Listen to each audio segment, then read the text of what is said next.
ம். அடுத்து வந்து 16வது அத்தியாயம் வந்து திசாபுக்தி. ம்.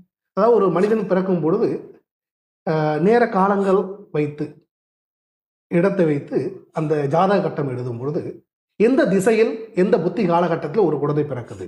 ம். ஒவ்வொரு திசையிலும் நடக்கக்கூடிய புத்தியினுடைய பலன் மனிதனுக்கு மாறுபடும். ம். அந்த திசா புத்தியினுடைய பலன் அமைப்பு எப்படி இருக்கும்? அந்த புத்தியின் காலகட்டத்தில் ஒரு மனிதனுடைய மனநிலை எப்படி இருக்கும்?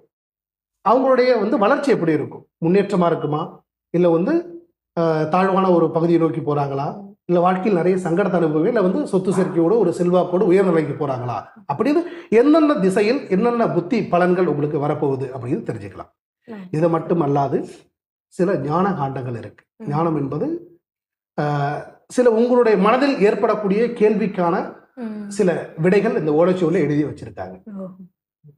அது மட்டும் இல்லாம பொது வாழ்க்கை, அரசியல் சம்பந்தப்பட்ட எந்த வயதில் அரசியலுக்கான வாய்ப்புகள் இருக்கு, அந்த அரசியல்ல போனா எனக்கான அந்த அங்கீகாரம் கிடைக்குமா, நல்ல பேரு பதவி சில உயர்வுகள் எனக்கு எந்த வயதுல கிடைக்கும், அது எந்த வயது வரைக்கும் இதனுடைய பலன் இருக்கு, இந்த அரசியல்ல வரக்கூடிய சில முன்னேற்றமும் இருக்கும், சில புகழ்ச்சியும் உண்டு, இகழ்ச்சியும் உண்டு, இதுல வரக்கூடிய எந்தெந்த வயது காலகட்டத்தில் எனக்கு இந்த மாதிரி சிக்கல் ஏற்படுத்துமா அப்படிங்கிற விவரத்தை நீங்க அதுல முழுசா தெரிஞ்சுக்கலாம்.